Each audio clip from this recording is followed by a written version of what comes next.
Bismillahirrahmanirrahim. Assalamualaikum warahmatullahi wabarakatuh. Selamat pagi anak-anakku. Pada pagi hari ini kita akan membahas atau menginjak bab 2, yaitu tentang tumbuhan. Tumbuhan itu penjelasan secara umum merupakan makhluk hidup yang mampu membuat makanan sendiri. Karena tumbuhan itu memiliki zat hijau daun sehingga dapat melakukan proses pembuatan makanan, yaitu fotosintesis. Dunia tumbuhan dibagi menjadi 4. Yang pertama yaitu tumbuhan lumut atau Bryophyta, 2. Tumbuhan paku Pteridophyta, tumbuhan biji terbuka Gymnospermae, dan tumbuhan biji tertutup Angiospermae. Selanjutnya kita akan membahas yang pertama yaitu lumut atau Bryophytes atau Bryophyta. Lumut ini berasal dari bahasa Yunani yaitu bryon, artinya tumbuhan. Ciri-ciri lumut: yang pertama, sel penyusun tumbuhnya telah memiliki dinding sel. Susunan argoniumnya sama dengan tumbuhan paku.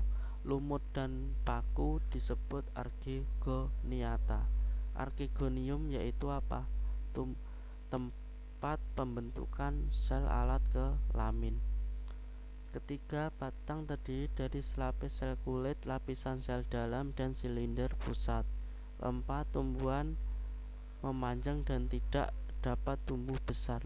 Lumut ini tidak dapat tumbuh besar ya, cuma memanjang, beda dengan tumbuhan kayu.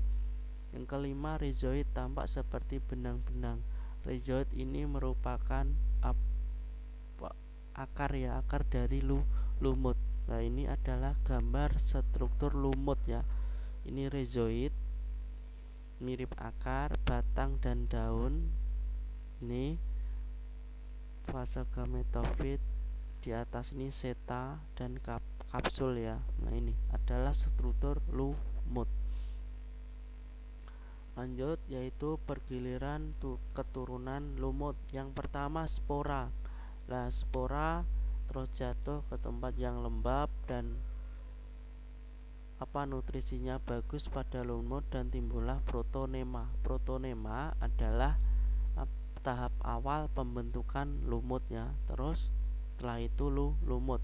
Dalam ini lumut lanjut ke proses archegonium dan antheridium.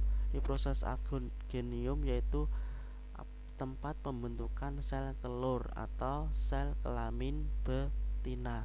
Kalau antheridium yaitu tempat pembentukan sel kelamin jantan.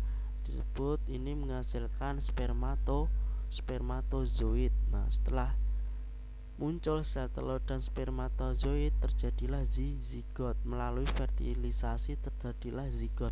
Setelah zigot ini berkembang menjadi spongorium. Spongorium berkembang lagi menjadi spora. Ya, ini proses ini bolak-balik ya, proses pergiliran keturunan. Klasifikasi lumut ada 3, yaitu lumut daun Bryophyta, lumut hati Hepatosophyta, lumut tanduk Anthocerotophyta. Ini adalah dari contoh klasifikasi lumut. Ini gambar-gambarnya: lumut daun, lumut hati, dan lumut tanduk. Siklus kehidupan lumut daun. Nah, ini siklus kehidupan lumut ini prosesnya hampir sama pada pergiliran keturunan, tetapi bedanya ini lebih lengkap. Ada 2 proses, yaitu haploid sama diploid ya. Ada 2 proses. Prosesnya hampir sama dengan pergiliran keturunan, tetapi ini cuma lebih jelasnya. Nah, ini ada peranan lumut bagi kehidupan. Ini peranan lumut. Sing pertama sebagai pembalut ya, ini sebagai peresap pada pembalut atau pengganti kapas. Jadi bahannya dari lumutnya ini. Lanjut yang kedua yaitu menyerap air dan kelembapan tanah. Nah ini lumut juga fungsinya menyerap air. Contoh dari tanaman bonsai, kalau ada lumutnya otomatis di sini banyak airnya ya. Terus yang ketiga yaitu hiasan. Sebagai hiasan lumut di sini pada apa ya? Ini meja tamu. Selanjutnya yang kedua adalah tumbuhan paku. Ciri-ciri paku.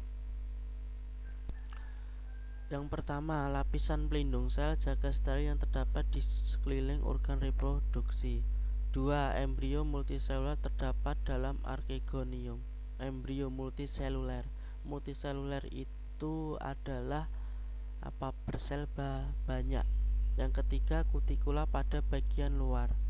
Keempat, sistem transport internal mengangkut air dan zat makanan dari dalam tanah. Ini adalah contoh dari tumbuhan paku ya. Mungkin ini kalian sering melihat di kebun. Ini tidak tidak tabu. Mungkin kalian dari 3 bahan ini mungkin kalian sering dilihat kalau kalian main di kebun. Banyak ya tumbuhan ini. Yang paling banyak adalah ini. Biasanya nempel di tumbuhan trem besi ya ini. Lanjut, struktur tumbuhan lumut. Ini gambar dari lumut. Ini struktur tumbuhan paku ya. Maaf tadi salah baris. Rhizoid mirip akar, rhizome, terus mikrofil dan strobilus. Ini struktur dari tumbuhan paku ya. Ini pergiliran keturunan tumbuhan paku. Prosesnya hampir sama pada pergiliran keturunan lumut. Yang pertama yaitu spora, selanjutnya protalium. Kalau lumut kan protonema, protalium.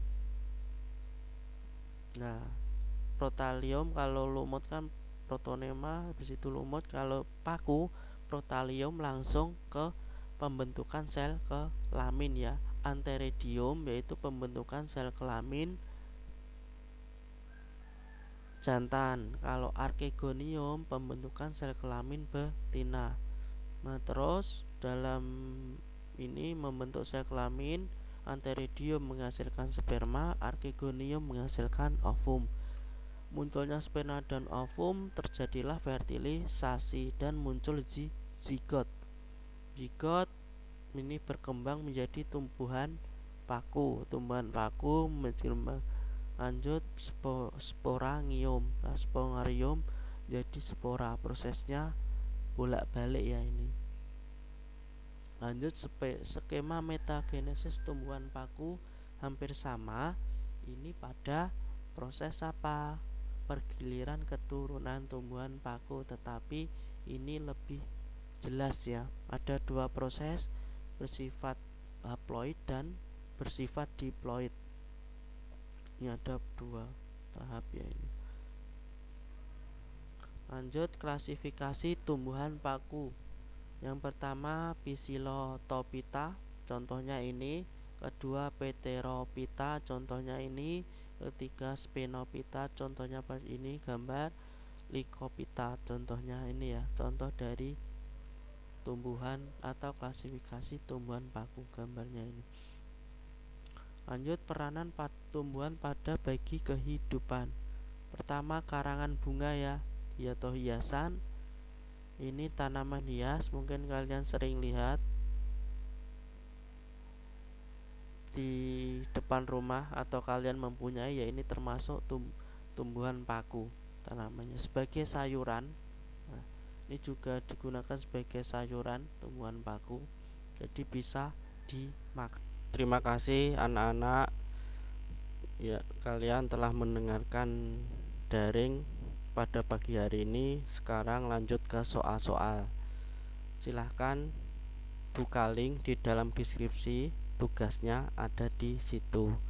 Pak Aris tunggu paling lambat atau maksimal mengumpulkan pada hari ini pukul 00.00. Jika tidak mengumpulkan, Pak Aris anggap tidak mengikuti daring atau tidak masuk.